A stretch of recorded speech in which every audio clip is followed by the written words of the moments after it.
PreSnap Pod Week 2. This is madness.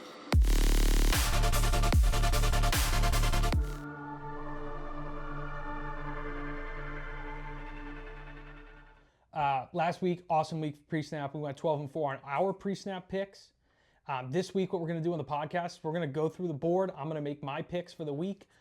I'm going to post them on Twitter, and you can come up and compare with me what you think we're going to do. I'm going to pick pretty close to what the pre-snap predictions are, and we're going to see who's better, you or us. Week 1, like I said, 12-4. Downloads are awesome. Working our way towards 1,000, which is great for the first week of the app being up.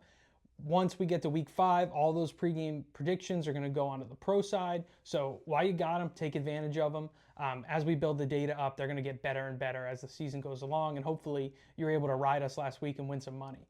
I'm a player prop guy. Had a great player prop Sunday starting at 8 o'clock. Early, got crushed. Ghost Leg saved me. Won $300. Ghost Leg's the best thing in the world. Still on for DraftKings this week. I think they're going to have it all season. So I'm going to get a little aggressive this week with the Ghost Leg, see what we're working with, and try to get a big win out of there. But pre-snap app, like I said, download, get the QR code right there. If you haven't already downloaded it, what are you doing? What are you doing? You left money on the table last week. Get in there, get on it. There's some really good games this week, and there's some really bad games that you can win some money on. Starting off with Thursday night, we'll do a live stream later this afternoon and get the chat leg going, get everything rocking and rolling. My first pick, I'm going Packers.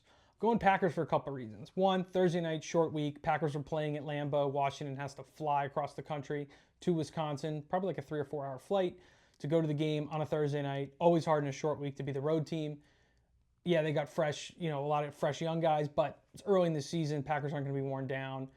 Probably, didn't really have the blood battle that they thought they were going to have Sunday against the Lions, who they got some issues. They got some stuff they need to tighten up. Those 2 coordinators leaving really proved to be a problem. Their offensive line, they're missing 2 starters from last year that won't be with them this season. They got problems. They got things that they need to fix. And now, familiar opponent, Packers knew how to deal with them and went through that way, but pretty wild the way that game played out. Micah Parsons was involved, but not exactly like an impact, game wrecker. His only sack was a 21-point game. Packers are going to be really good. I have a Super Bowl future on the Packers. I took it before Micah Parsons went there, so I was very happy to get that juice. And I'm hoping to be able to cash it out because my Cowboys will do something, but not very likely unless one of these 2 guys is going to suit up as a 23-year-old.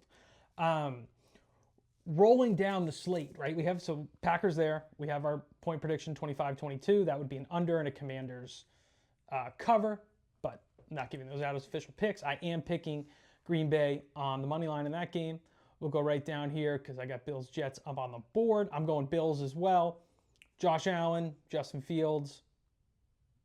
I'm a Justin Fields guy. I got my Ohio State mug. I got my helmets there. I think he might be the best quarterback they had at Ohio State. Stroud was awesome too, but Fields running, he was unbelievable. Wish we got more time with him. He looked really good against the Steelers the other day. Not sure what the Steelers defense is yet, but they were really close in that game. A lot of funkiness with the missed extra points and 2-point conversions and all that stuff. This could be a closer game. I think 7 points is a lot. The Bills, did show some defensive weaknesses that if the Jets are ready to attack, they might be able to take advantage of. That being said, Josh Allen. If you want to make a bet in this game, I think the way to do it is take this 7 and take this 5.5 in our next game and click that little button right there. Maybe you need somebody else. I think you probably could take it down, see what you're working on. But Timmy Teasers is going to build his teaser today. So I do like those 2 picks there. Brings me right into the Cowboys. Obviously, I want to talk about the Cowboys. Cowboys, I was impressed with how they played the other day. I thought they actually had a chance to win the game. I was disappointed at the end of the game, which is great because it meant they were in it. Dak looked awesome. CeeDee Lamb, you got to catch a ball. You got to catch a football, dude. You got to catch a football. But they did rush the passer pretty well. Jadeveon Clowney's at practice today, so if they sign him, I don't think he'll play Sunday. But that could be reinforcements coming to help them.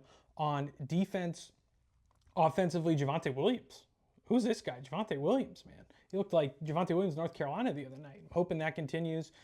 Maybe a little Javonte Williams 2-touchdown scorer while it's working. Giants got ran on pretty good by the Commanders the other day. Their defense held on against the Commanders, only 24 points, but my God, that offense. Whew. Bad. And they have not had a good offensive performance against the Cowboys in years. Dak Prescott hasn't lost to the Giants since his rookie year. I'd be surprised if it happened Sunday. Obviously, I got blue sunglasses on to tell you that, but I'd be surprised if it happened. I like the Cowboys in this game. Pre-snap projection, 25-21. So they like the Giants to cover. I like the Cowboys to win. This is a slight over, but I wouldn't take that. I think this could go either be like a 14-10 kind of slugfest, or Cowboys win 30-6.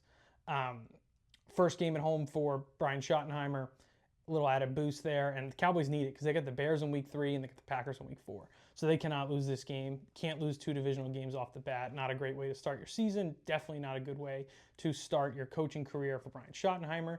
Patriots, Dolphins, woof. Unfortunately, that's going to be the local game here. Get Sunday ticket if you have to watch this game. My God.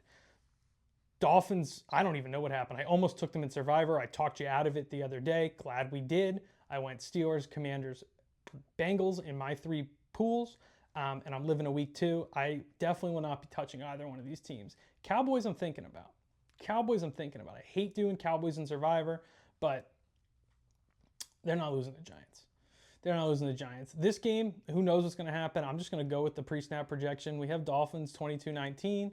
That would be an under, it'd be 43, and that would be the Dolphins covering the spread. I'm going Dolphins. Down the line, Browns, Ravens. We don't need to talk about this. That might be your easy Survivor pick right there. The Ravens. I know you don't want to use a good team like the Ravens early in the year, but 0-1 against the Browns. Browns actually, they outgained the Bengals. The Bengals had 7 net yards in the second half, and they still lost the game. If I don't know.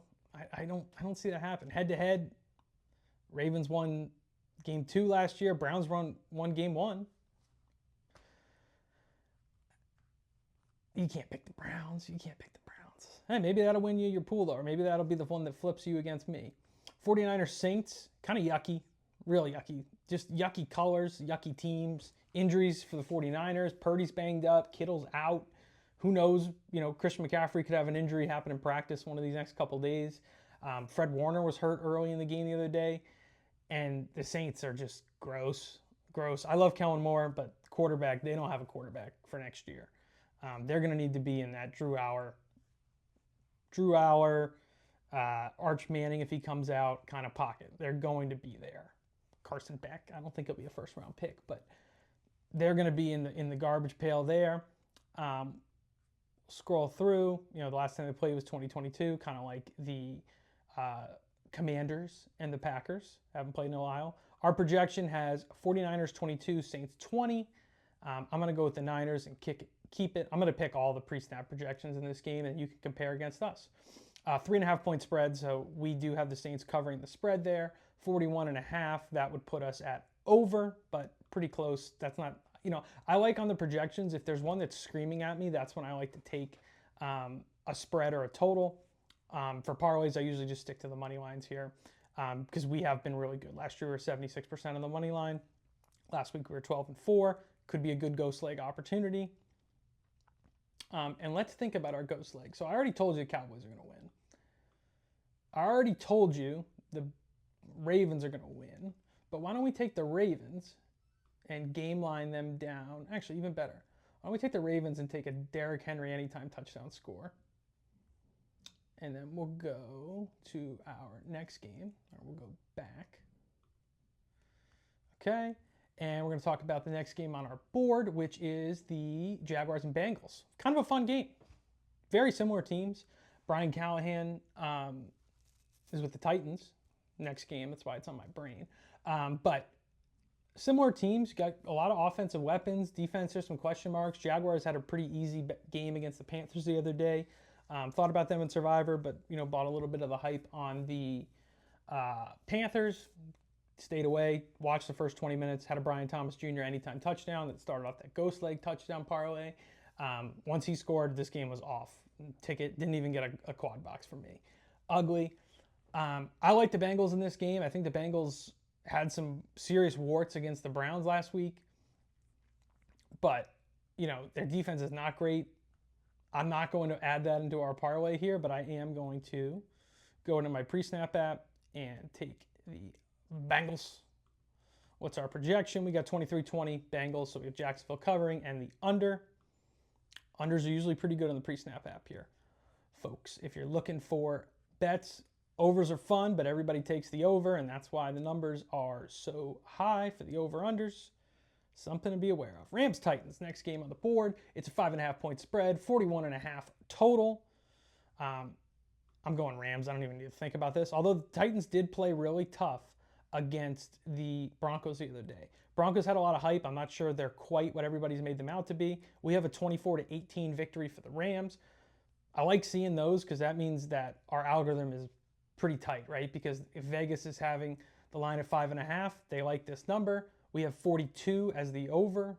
If you really want to bet it, I would just tease the Rams down. I'm going to add the Rams to our ghost leg parlay here. So we got 3 picks. We got Derrick Henry touchdown, Cowboys money line, and the Rams. Bears-Lions. Yikes for the Bears.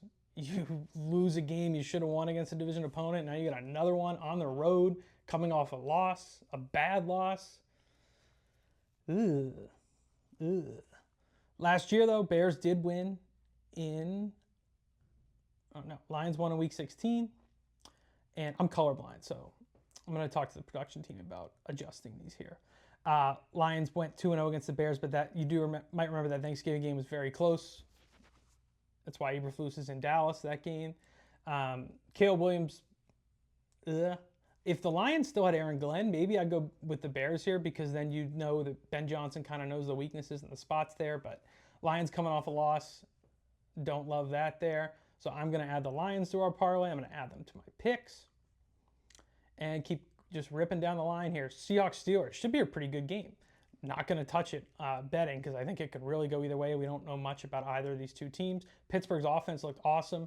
Seahawks are going to have a good defense, right? So even if it takes Sam Darnold a little bit of time to get going, I think we can comfortably say expect Aaron Rodgers to have a decent game. I'm going to go with the pre-snap projection here. We have Seahawks 23, Steelers 19 on the road. So Seahawks, we're taking them to get the win. They're 0-1. I do like taking teams that are 0-1 and dogs in the second game, particularly if they lost the dog in the first game or as a favorite, really, because teams do not want to go 0-2. Now, obviously, you could say that teams don't want to go 1-1, but there's a desperation level to being 0-1. It's one of the reasons I really like Dallas, other than the fact they're my favorite team. And my family's flying to Dallas to go to the game. Panthers-Cardinals. Cardinals kind of let the Saints hang around the other day. I had them in Survivor. I'm glad they took care of business, but it was a yucky game. The games always look weird at the Superdome. I hate the lighting in the Superdome. It's absolutely terrible. But I'm going to go with the Cardinals here. It's a 6.5-point spread. We have a 9-point win, which to me, I get them 298 in the money line. I'm going to take the Cardinals. And I'm going to play with this line a little bit. I'm going to go against the Panthers. I'm going to go James Conner touchdown and Cardinals money line. Can I get an alternate spread? Yeah, give me 2.5 Cardinals minus 234. All right. Go back to the board. I got the Cardinals on my pre-snap app. Rolling through to Broncos Colts, Peyton Manning Bowl, Jim Irsay Memorial Game. What a showing for the Colts. Do we know if the Dolphins are an NFL team? I don't know. But this is like one of those weird rivalries, right? Where they don't play a lot, but every time they play, they're usually a lot of hype around the games. Broncos took care of business against the Colts last year towards the end of their season. What a disaster that was. But Daniel Jones, who knows? I mean, Cam Ward put up a good fight against the Broncos. Daniel Jones could do the same. We actually have this as a tie. So maybe you could get a wild card and take the overtime for this game. It's a 2.5-point spread. Denver's on the road. With that, I don't know. I think I'm just going to take Denver because they're 0-1. Or they're 1-0. Colts are 1-0. I hate this game. I hate this game. I won't be betting it. I am going to take Denver because I think Bo Nix, Daniel Jones. Really, a lot of these pick'ems, when it comes down to it, that's where I'm going to make my decision. And then we got Eagles-Chiefs. Eagles-Chiefs, 1.5 point spread. I can kind of see the narrative on this game. I have, Super Bowl rematch. Chiefs are going to be hyped up. Eagles are really good. They're a really good football team. Definitely better than the Chargers, who had not a ton of problems moving the ball against the Chiefs and slowing them down. We have a 32-20 victory. This is our largest spread discrepancy this week, so it would be wrong if I didn't take the Eagles as a part of our ghost leg parlay here. So I'm going Eagles on the pick as well. And Falcons-Vikings, another toss-up, 2 young quarterbacks. What does PreSnap have? We have everything set up here. Vikings won last year, but different quarterback, whole set of circumstances. I kind of like Atlanta in this game. PreSnap does as well. We have Atlanta catching the points here. I'm going to take the spread on DK here. We have a 5-point victory for the Falcons. Really like how that looks. Like that a lot. Actually, since we have pretty long legs here, what I'm going to do is I'm going to go game lines, and I'm going to take by a couple points here for the Falcons. Let's get to 7.5 minus 200. Love it. Love it. My trackpad is going to die, so it's a real good test to see if I can get this pod under 20 minutes like we were trying. Patriots, Dolphins, we didn't want to touch. Back down. Double Monday night game. We'll get to these games on the Monday live stream. I'm just going to pick them now so my full card is together. And we'll go deep and we'll build the chat like Buccaneers, Texans is what PreSnap has. 2.5 point spread there. I will definitely be taking the Buccaneers up to 8.5 in that game. I might even tease them with the Chargers, get the Chargers to +3. But that's a no-brainer to me. And then Chargers, Raiders. We have a 3-point spread in Vegas, but that's not really a home game for them. We have a good line here against them. We do have an under, though, right? 46.5, 43. Could be something to think about. I'm going Chargers. Let's take a look at my picks for the week. If I want to share them, I get a real nice photo, but we'll roll through. I got the Packers, the Bills, the Cowboys, the Dolphins, the Ravens, San Francisco, Cincinnati, Los Angeles Rams, the Lions, Seahawks, Cardinals, Broncos, Eagles, Buccaneers, and the Chargers. And then what we're going to do is scroll over here and take a look at this parlay. We have an 8-pick parlay where we can do a ghost leg. One thing to worry about with the ghost leg, though, is if you bet this with the ghost leg, this is going to be a same game parlay. So I'm actually going to take that out. And now I have 6 picks. Derrick Henry touchdown, Dallas Cowboys money line, Rams money line, Lions money line, Eagles money line, Falcons +7.5, +969. Ghost leg, only need to hit 5 out of 6 of those. Really like how that looks. I think that's what I'm going to go with. We will do live stream, get the chat leg going, and see where things go. But the way we're going to end these pods now